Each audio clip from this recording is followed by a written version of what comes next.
தமிழ், தமிழர், தமிழ் தேசியம் சார்ந்த நூல்களை படித்திட பன்மைவெளி வெளியிட்டகம் SP 10/34 முதல் தளம் 3வது தெரு முதல் பிரிவு KK நகர் சென்னை. தொடர்புக்கு 9840848594 மேலும் 9443918095. அறிவை விரிவு செய்வோம்.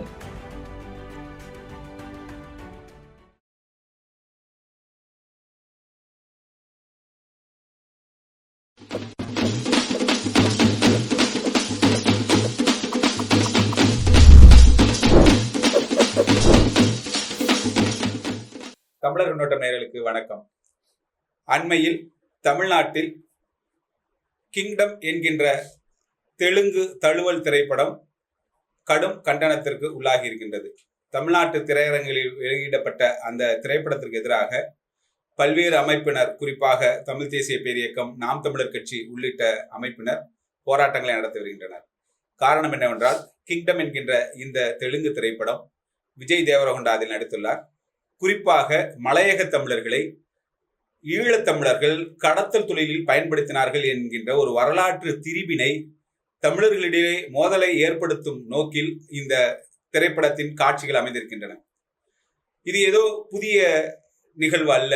இதற்கு முன்னால் மலையாளிகள், மலையாள திரைப்படங்கள் தொடர்ச்சியாக தமிழர்களுக்கு எதிராக ஒரு வன்மத்தை கக்கி தமிழ் இனத்திற்கு எதிரான ஒரு பகையை உண்டாக்கும் விதமாக பல்வேறு திரைப்படங்கள் எடுத்திருக்கின்றன. அவைகளும் கடந்த காலத்தில் கண்டனத்துக்கு உட்பட்டு அவைகளும் தடை செய்யப்பட்டிருக்கின்றன.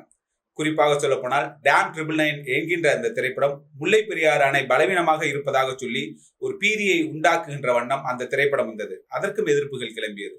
இன்னும் குறிப்பாக சொல்லப்போனால் உச்ச நீதிமன்றம் தனியாக வல்லுநர் குழு அமைத்து முல்லை பெரியாறு அணை உறுதியாக இருக்கிறது என்று ஒப்புதல் அளித்து 146 அடி தண்ணீர் தேர்க்கலாம் என்றும், பேபி டாம் என்கின்ற அந்த சிற்றணையை பராமரித்ததற்கு பின்னால் 152 அடி தேக்கலாம் என்று சொன்னதற்கு பின்னால் இப்படி ஒரு திரைப்படம் அங்கே மலையாள மண்ணில் வந்தது.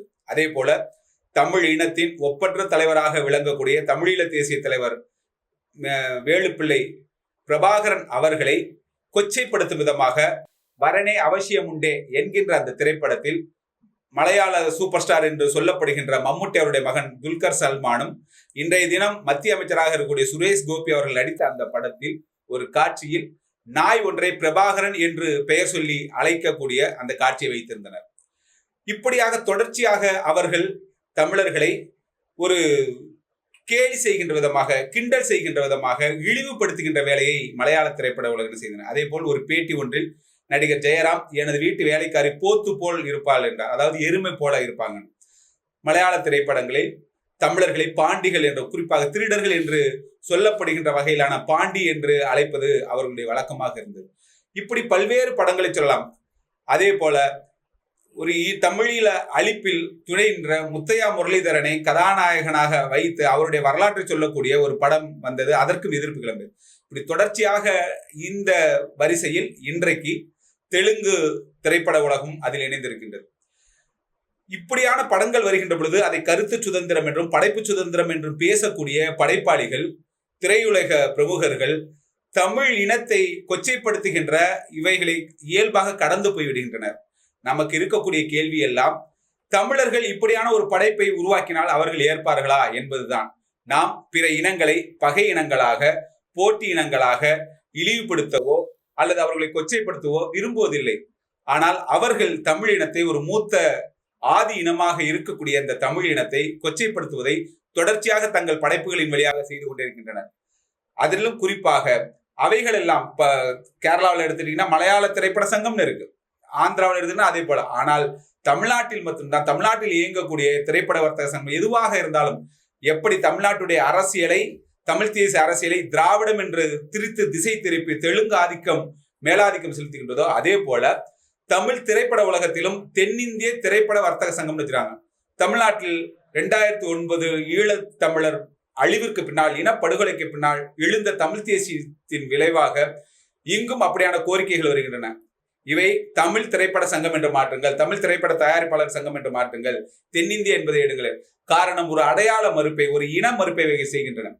பிற இனங்களுடைய படைப்பாளிகள் அவர்கள் இனத்தை முன்னிலைப்படுத்தி அதன் வழியாக தமிழினத்தை கொச்சைப்படுத்துகின்ற இழிவுபடுத்துகின்ற வேலைகளை செய்கின்ற பொழுது நாம் அவ்வாறு செய்ய சொல்லவில்லை. ஆனால் தமிழ் இனத்தின் மீது ஒரு வன்மத்தை கக்குகின்ற பொழுது அதற்கு எதிர்வினைகள் எழுவதை படைப்பு சுதந்திரம் என்கின்ற பெயரில் நாம் அதை நியாயப்படுத்தி விட முடியாது. எனவே தான் நாம் சொல்லுகின்றோம், தமிழ் படைப்பாளிகள், தமிழ் திரைப்பட உலகத்தினர் தமிழ் இனத்துடைய பெருமிதங்களை சொல்லுகின்ற, தமிழ் இனத்துடைய வரலாற்றை சொல்லுகின்ற, தமிழ் இனத்துடைய வரலாற்று நாயகர்களை தங்களுடைய கதாபாத்திரங்களாக வைத்து இங்கே படைப்புகள் எழ வேண்டும். அப்படி படைப்புகள் எழுகின்ற பொழுதுதான் இது போன்று அண்டை இனங்கள் தமிழர்களை கொச்சைப்படுத்துகின்ற, இழிவுபடுத்துகின்ற இந்த நிலைக்கெல்லாம் முற்றுப்புள்ளி வைக்கப்படும்.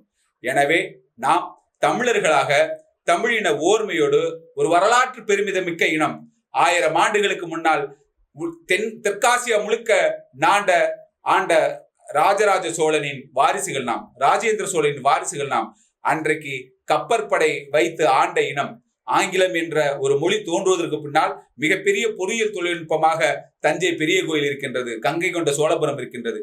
இப்படி வரலாற்று சிறப்பு மிக்க இத்தனை பெருமிதங்களை கொண்ட இனம் அதை தன்னுடைய படைப்புகளின் வழியாக வெளிப்படுத்திய தவறிய காரணத்தினால், இங்க இருக்கக்கூடிய படைப்பாளிகள் அதற்கு தயங்கிய காரணத்தினால் இன்றைக்கு இது போன்ற நிகழ்வுகள் ஏற்படுகின்றன. எனவே இந்த கிங்டம் திரைப்படத்தை தமிழ்நாட்டு திரையரங்குகளில் திரையிடம் இப்ப அந்த திரை தயாரிப்பாளர்கள் அதுக்கு ஒரு வருத்தம் தெரிவித்து கடிதம் வெளியிட்டிருக்காங்க. இது போல இது ஒரு நாங்க திட்டமிட்டு செய்யல, தமிழர்களை கொச்சைப்படுத்துவது எங்க நோக்கம் இல்ல, இது கற்பனை கதை என்று சொல்லிடும்.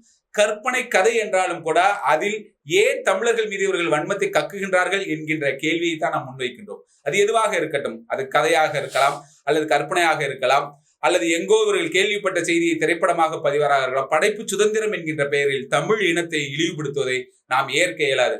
அந்த அடிப்படையில் இந்த கிங்டம் திரைப்படத்தை தமிழ்நாட்டு திரையரங்குகளில் தமிழ்நாடு அரசு உடனடியாக தடை செய்ய வேண்டும். அதற்குரிய வருத்தத்தை அதில் பங்கேற்றிருக்கக்கூடிய கலைஞர்களும் அதை தயாரித்த அந்த தயாரிப்பு நிறுவனமும் தெரிவிக்க வேண்டும். தமிழ் படைப்பாளிகள் தமிழ் இன எழுச்சியை ஊட்டுகின்ற விதமாக, தமிழ் இன பெருமிதங்களை முன்னெடுத்து செல்கின்ற விதமாக தங்களுடைய படைப்புகளை தர வேண்டும் என்று நான் இந்த நேரத்தில் கேட்டுக்கொள்கின்றேன். நன்றி, வணக்கம். இவ்வாறான பல செய்திகளை, பல சிக்கல்களுக்கு விடையளிக்கக்கூடிய செய்திகளை தமிழர் நோட்டம் வலையொலியில் வெளிப்படுத்தி வருகிறோம். இது தற்சார்பாக செயல்படுவதற்கு நிதி தேவைப்படுகிறது. இந்த நிதியை நம்முடைய மக்களாகிய நீங்கள் தான், இளையோரும் பெரியோரும் நண்பர்களும் தோழர்களும் சான்றோரும், நீங்கள் உங்களால் இயன்ற அளவு என்ன இயலுமோ அந்த நிதியை வழங்குமாறு அன்போடும் உரிமையோடும் கேட்டுக்கொள்கிறேன். உங்களுக்கு நன்றி உணர்வோடும் பொறுப்புணர்வோடும் தமிழர்கள் நோட்டம் செயல்படும் என்பதை உறுதி தெரிவித்துக் கொள்கிறேன். நன்றி, வணக்கம்.